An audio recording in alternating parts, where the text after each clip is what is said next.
Thanks for joining me for this short little video, and I wanted to talk about three little specific areas that we can all focus on. The first is motivation, the second is diversification, and the third is overcoming objectives. And so obviously as physicians, as a group, we have a high level of motivation, dedication, capability. Basically we all got through medical school and residency and moved on to active clinical practice, and so we can succeed. We have the tools, the talents, the drive to basically succeed at anything we set our mind to. But the mindset at the start of all this is key. If a person is running away from something to something else, that's completely different than embracing change or seeking a alternative reality. If you're trying to go from full-time clinical practice into part-time non-clinical practice or leave clinical medicine altogether, your motivation has to be in the right place at the start of this. If you're just simply going to grasp at the first opportunity that comes along just to get out of the situation you're in, as opposed to looking to the future to create a new reality, it may be a difficult first few steps for you. And so the reality, like anything, I mean, you don't try the first new driver and hit a 310-yard drive with it. You have to try multiple clubs. It's the same thing with any procedure or clinical skill. You have to perfect your technique. Maybe you have a favorite instrument, or you're going to intubate a patient. Maybe you like a Mac blade versus a Miller. Until you try, you won't know. And so don't be surprised if there's some stumbling blocks along the way. That's part of the fun, part of the challenge, is exploring different things and finding what appeals to you, what allows you to pursue your passion. And so the motivation at the onset of this new adventure into non-clinical areas, opportunities, careers, jobs, is key.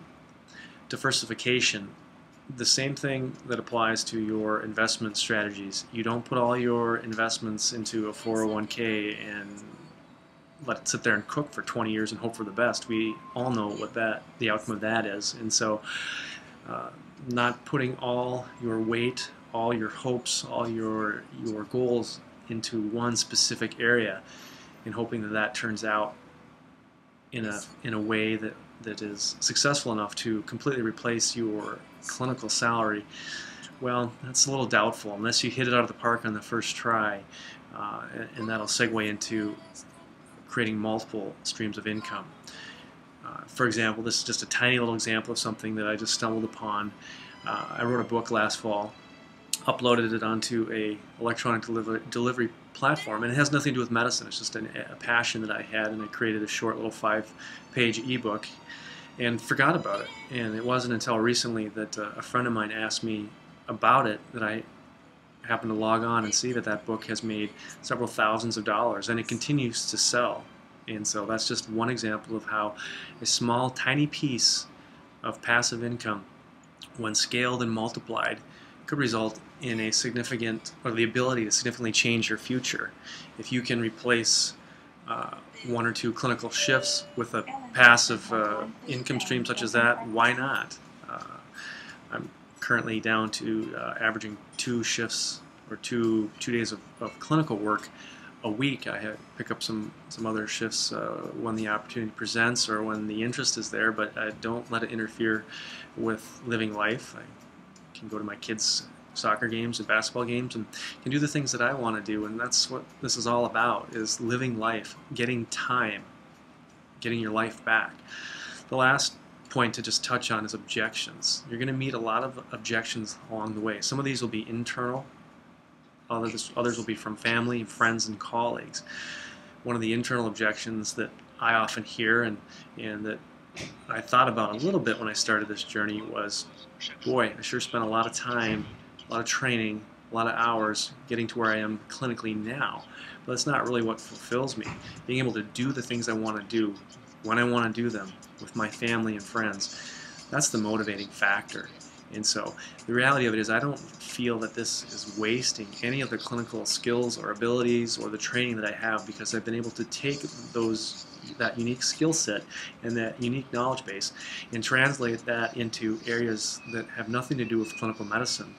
Some of that's volunteer, most of it's compensated time, but you can choose. Having the freedom to choose, that is key. You'll meet some objections from your colleagues.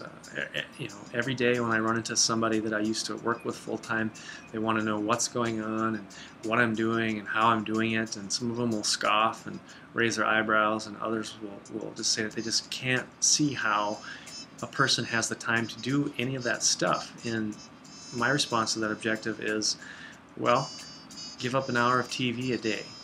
Get up a little bit early in the morning and get your exercise regimen done, whatever it takes to get it done. Obviously, as a group, physicians are masters at managing time, multitasking, and just getting things done.